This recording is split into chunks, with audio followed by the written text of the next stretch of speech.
حضرت سیدنا عمر رضی اللہ تعالی عنہ جلیل القدر ہستی ہیں جنہیں حضور علیہ السلام نے اللہ سے مانگ کے لیا۔ سارے صحابی رسول کریم صلی اللہ علیہ وآلہ وسلم کے مرید ہیں، لیکن جناب عمر میرے حضور کی مراد ہیں۔ 39 لوگ جب اسلام لا چکے، 39ویں شخص حضرت امیر حمزہ رضی اللہ تعالی عنہ تھے، اور ان کا ایمان لانا مسلمانوں کے لیے بہت بڑی ڈھارس اور بہت بڑے حوصلے کا سبب و ذریعہ بنا۔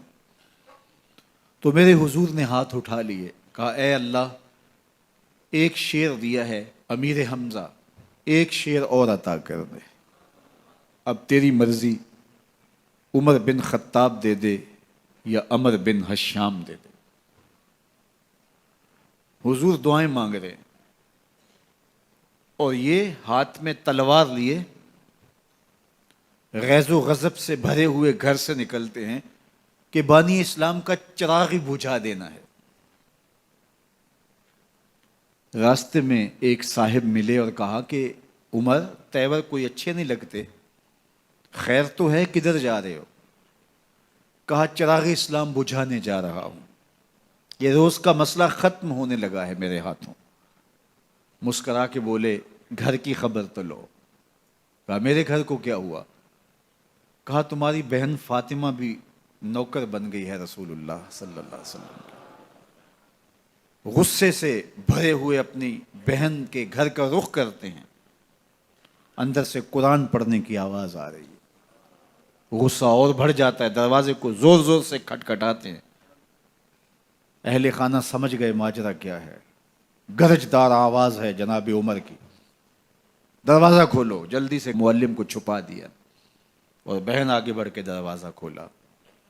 کہا تم سابی ہو گئے ہو، دین چھوڑ دیا تم نے، بتوں کی وفا ترک کر دی اور بے تحاشا مارنا شروع کیا۔ بہن کا سر پھٹ جاتا ہے، خون بہنے لگتا ہے،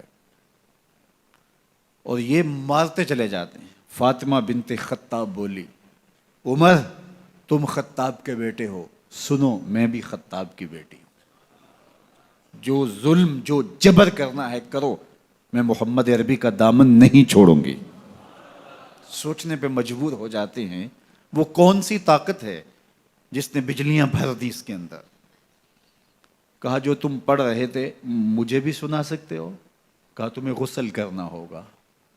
عمر اپنے بدن کو دھو رہے ہیں، میرا رب دل دھو رہا ہے۔ اتنے میں معلم بھی قرآن لے کر آ جاتے ہیں اور قرآن کی تلاوت ہونے لگتی ہے۔ طٰہٰ ما انزلنا علیک القرآن لتشقیٰ، 14ویں رات کے محبوب چاند، ہم نے قرآن اس لیے نازل تو نہیں کیا تھا کہ تم مشقت میں پڑ جاؤ۔ بے تاب ہو گئے، کہا عمر کی عمر برباد ہو گئی، مجھے لے چلو حضور کی چوکھٹ پہ۔ تلوار حمائل کی ہے، بہنوئی ساتھ ہیں، اور حضور کی بارگاہ میں حاضر ہو رہے ہیں۔ دروازے کے سوراخوں سے دیکھا تو صحابہ تشویش کا اظہار کرنے لگے کہ عمر آ رہا ہے، تلوار حمائل کی ہے، ارادے اچھے نہیں لگتے۔ جناب امیر حمزہ نے کہا دروازہ کھول دو، اچھی نیت سے آیا تو استقبال کریں گے، نیت اچھی نہیں ہے تو اس کی تلوار سے اس کی گردن کاٹ دیں گے۔ حضور کے سامنے جا کے بیٹھ گئے، گلے میں کپڑا ڈالا تو حضور نے پکڑ کے کہا عمر، ابھی وقت نہیں آیا کہ تم اسلام لے آؤ؟ یہی وقت تھا عمر کے اسلام لانے کا، لبوں پہ کلمہ جاری ہو گیا۔ اللہ اکبر کی صدا اس زور سے گونجی کہ مکے کی گلیاں گونجنے لگیں۔ اسلام لانے کے بعد حضور سے پوچھتے ہیں حضور کیا ہم حق پر نہیں ہیں؟ فرمایا ہم حق پر ہیں۔ اللہ کا دین سچا نہیں ہے؟ کہا اللہ کا دین سچا ہے۔ آپ اللہ کے سچے نبی نہیں ہیں؟ فرمایا میں اللہ کا سچا نبی ہوں۔ تو کہا پھر ہم چھپ کے عبادت کیوں کریں؟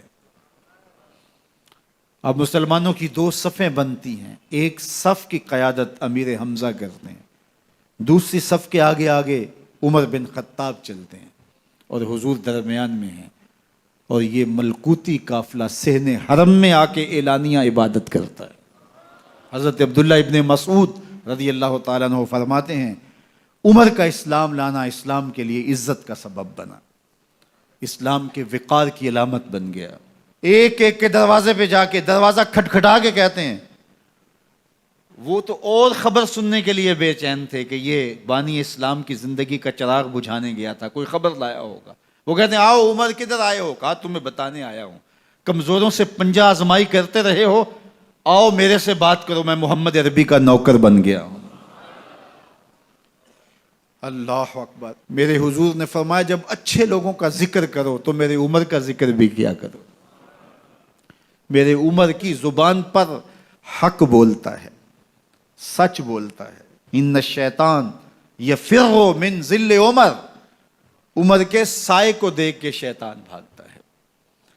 اللہ اکبر۔ اسلام لائے تو زندگی کی ایک ایک سانس اسلام کے لیے وقف کر دی، حضور کا پہرا دیا، حضور کی ناموس کا پہرا دیا، حضور کی شریعت کا پہرا دیا۔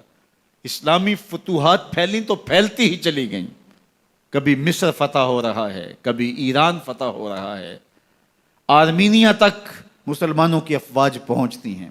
22 لاکھ مربع میل پر حضرت عمر رضی اللہ تعالیٰ عنہ کی سلطنت پھیل جاتی ہے۔ عدل و انصاف کا دورہ ہوتا ہے۔ زمانے نے دیکھا کہ غیر مسلم بھی عدالت میں کھڑا ہے تو اسے خوف نہیں ہوتا تھا کہ میرے سے ناانصافی ہوگی، اس لیے کہ حکومت عمر کی چل رہی ہے۔ وہ بھی مطمئن ہوتا تھا کہ میرے ساتھ انصاف ہو۔